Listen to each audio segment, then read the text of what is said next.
right, guys. So I'm just going to get straight into my presentation. Okay, so here's my case study final. And I'm so glad that I was able to have the opportunity to take this course and learn a lot of information. So I'm Alexis Stringer, and here's my case study final for a highly individualized teaching and learning course. Okay, so here's the outline. I'll be talking about the introduction. I'm going to introduce my presentation, and then I'll be moving forward to the motivation and details for the solution and the conclusion and the future directions. Okay. So, sorry. Okay, introduction.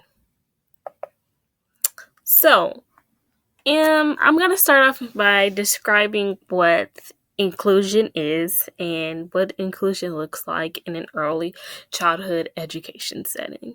So, inclusion in early childhood education is it allows each child to be a part.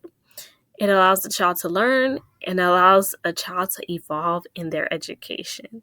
So, inclusion is the implementation of educating and caring for children who have an intellectual disability in the same environment with children without an intellectual disability. So, inclusion is pretty much involving every child, no matter if they have a disability or if they do not. It's basically including everyone, not excluding anyone from the classroom, making sure that children with disability is inside the same classroom as others so they can learn and grow just like others without an disability. And it's important to have an inclusive environment for children. Motivation. So, the importance of inclusion is that it delivers quality education to all children. And inclusion allows children with or without disabilities to reach their full potential, to be exposed to an environment of differences and respect for others. So, regardless of, who you are and how you may develop. I know that some may develop slower than others. They're involved, they're in the learning environment, they're learning for their peers, they're learning differences. That's the most important thing. They're learning how to respect others with differences. And children learned from these things in these type of environments.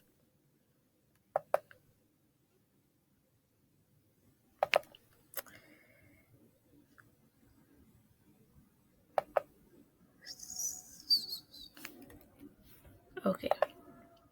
So, why providing an inclusive environment is important? Providing an inclusive environment is essential and beneficial for all children. It helps children develop new life skills. It helps develop positive self images, friendships, and social skills, problem solving, and respect for others. So, an inclusive environment is important because this is a part of the development for children. And having an inclusive environment allows children with disabilities and without disabilities to develop new life skills and adapt to differences. It helps children build friendships, social skills. It helps them problem solve. Um, Children benefit from having an inclusive environment and not excluding others, and keeping children who have, disabilities or learning or behavior challenges out of the classroom.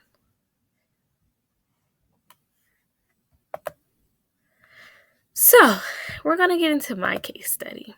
So, In my early childhood education setting, I had the opportunity to interact with a child who is capable of performing most tasks independently. So, in my classroom, the child that I focused on, she transitions into the classroom setting effectively. She's capable of eating and communicating effectively. She's capable of doing most things, but um, she, encounters some challenges. So there are tasks. The child that I focused on is capable of performing most tasks as the same members in her classroom. So she's about the same level, about in her similar to her peers in her classroom.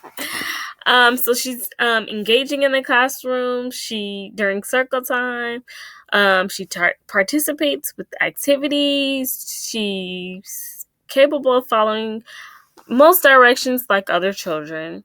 But when the class is instructed to clean up after free play, the child refuses to participate, and she struggles with tidying up areas after play. So, my focused child needs assistance and directions with this task on a daily, which leads to concerns amongst the staff members. So she's, you know, developmentally developing appropriately, but she has some trouble with this particular task, and the task is cleaning up. And on a daily, I have to constantly remind her, and it is a struggle to get her to participate with this particular assignment.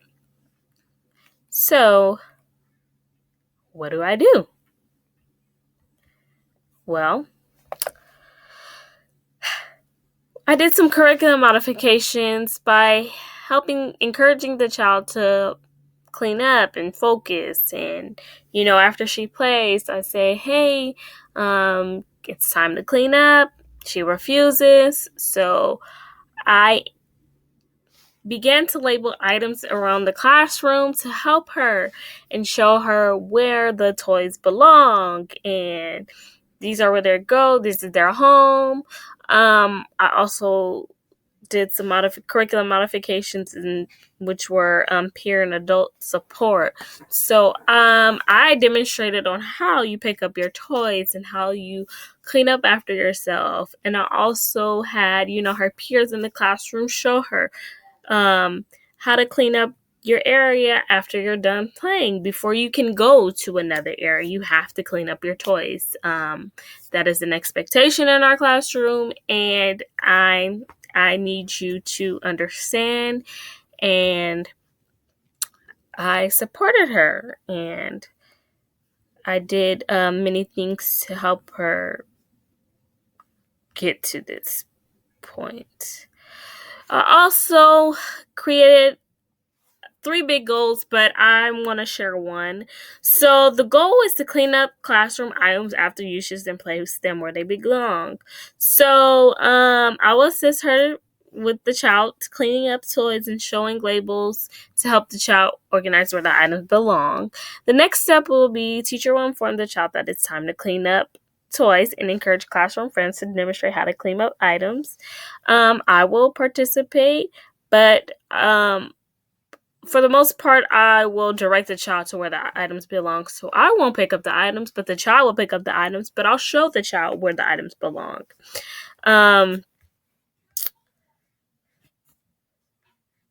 Okay, and then I created an embedded teaching plan. So the routines will take place during small group activities and free play. My objective is the child will identify ways to help to keep the classroom clean. I will instruct the child to clean up, that it's cleanup time, and encourage the child to clean up the toys and place the toys in their home.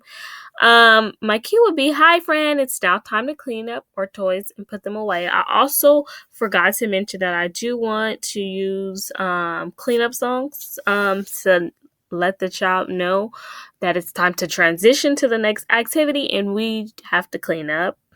I will provide assistance by showing them where it belongs, and I will praise the child when the child put the item in the correct location.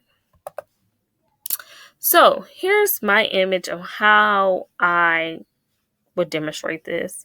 So as you can see, these items are labeled, and this will help the child to know where the items belong. And I would hope that the child follow along. Well, she done. It's actually working. So here's my conclusion.